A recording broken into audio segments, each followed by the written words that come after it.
got no rules, I count 'em.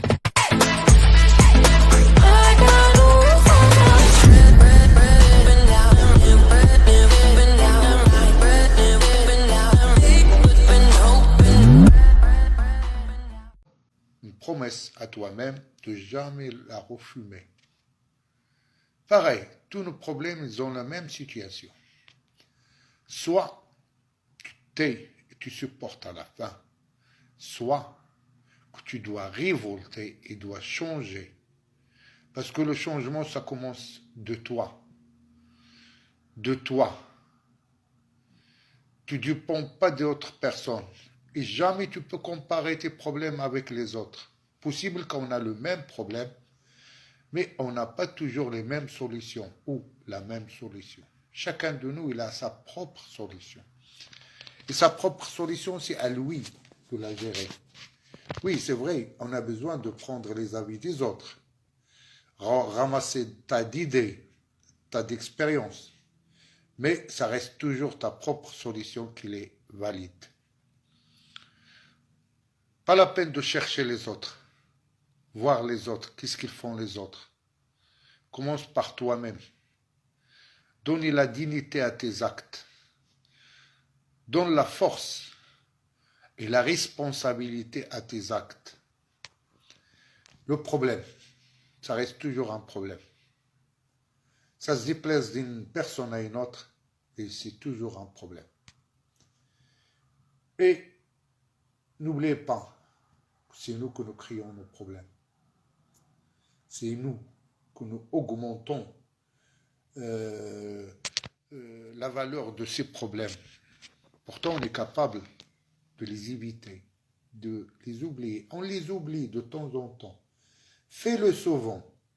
Fais-le souvent. Pas de temps en temps, fais-le souvent. Et d'ailleurs, un conseil à tout le monde qui me regarde ou qui me suit ou qui me voit parler, mets-toi toujours à ta place, pas à la place des autres. Oui, prends l'expérience des autres, parce qu'on dit que un cancre, celui qui commet la faute 2 fois, plus que 2 fois.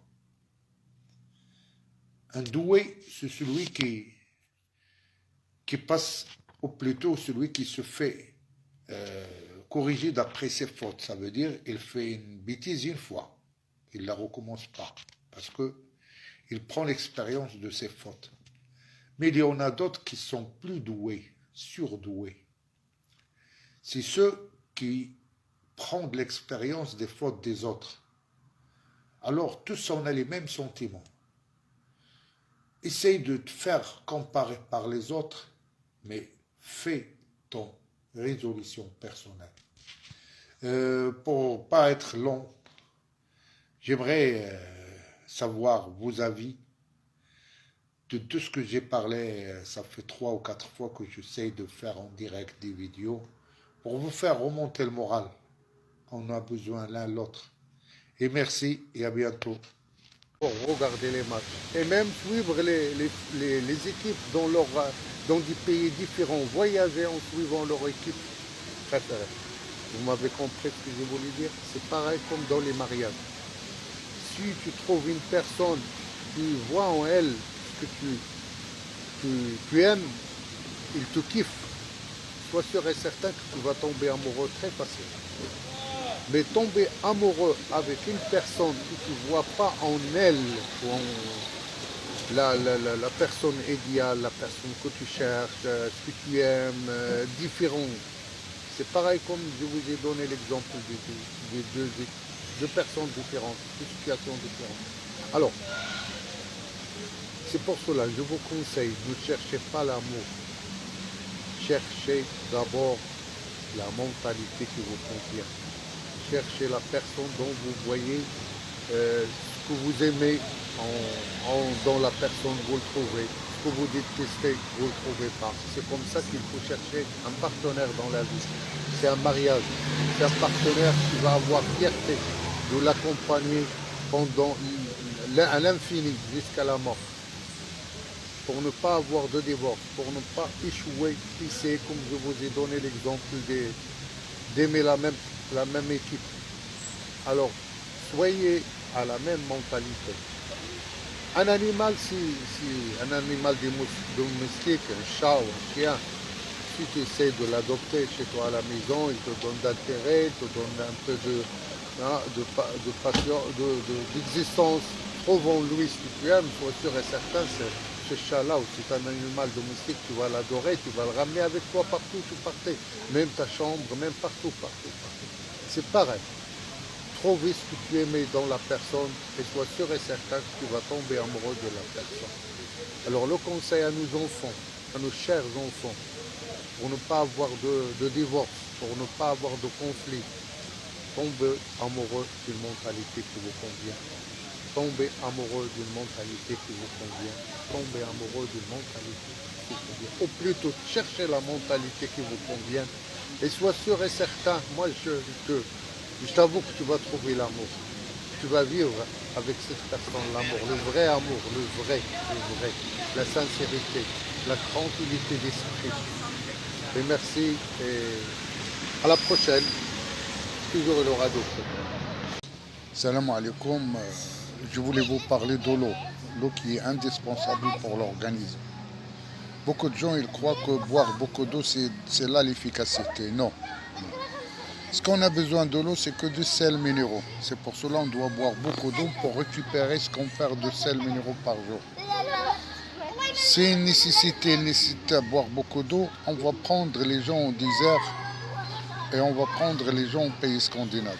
Les gens au pays scandinave, ils ne boivent même pas de l'eau par jour. Il fait froid, moins 50 degrés, moins 30, moins 20. Ça t'oblige même pas de boire de l'eau. Et même les gens dans les déserts, ils ne boivent pas beaucoup d'eau. Parce que si tu bois beaucoup d'eau, soit que tu le pisses, soit que tu le transpires. L'efficacité dans l'eau, c'est dans la façon de boire de l'eau. C'est prendre beaucoup de gorgées d'eau. Je vais vous donner un exemple sur un arbre. Est-ce que l'arbre, on préfère de lui donner un seau par heure ou bien lui mettre goutte à goutte? Tout le monde il va me répondre goutte à goutte. C'est comme ça pour l'humain aussi. C'est mieux de boire de l'eau goutte à goutte. Alors, gorgée par gorgée, plusieurs gorgées par jour. Tu vas faire une expérience en donnant deux personnes deux quantités d'eau. Le premier, tu vas lui demander de le prendre dans un synchro. Le deuxième, tu vas lui demander de le prendre en gorgée. Le premier, il va finir le verre, il va encore boire de l'eau. Par contre, le deuxième, qui va boire en petit gorgée, il ne va même pas finir le verre. C'est là qui va nous montrer que l'organisme n'a pas besoin de beaucoup d'eau, mais il a besoin de la façon par laquelle on boit l'eau. Alors, c'est pour cela, moi, je vais vous donner cette explication afin de vous enrichir. Avoir besoin de l'eau, c'est un système dans la bouche que dès la bouche diminue de la salive sèche, il y a un signal qui passe directement au cerveau pour dire on a besoin de l'eau, on a besoin de l'eau, on a besoin de l'eau. Alors, la façon par laquelle tu bois en gorgée, premier gorgée, ça va passer un signal au cerveau de lui dire que voilà, on a reçu de l'eau, on a reçu de l'eau, on a reçu de l'eau. C'est comme ça que tu ne vas pas reboire de l'eau. Par contre, si tu prends en seule gorgée, le cerveau il va avoir signal d'avoir reçu de l'eau seulement une fois. C'est pour cela, moi, je vous conseille de boire petit gorgée, en petit gorgée, et plusieurs fois par jour. Et merci et au revoir.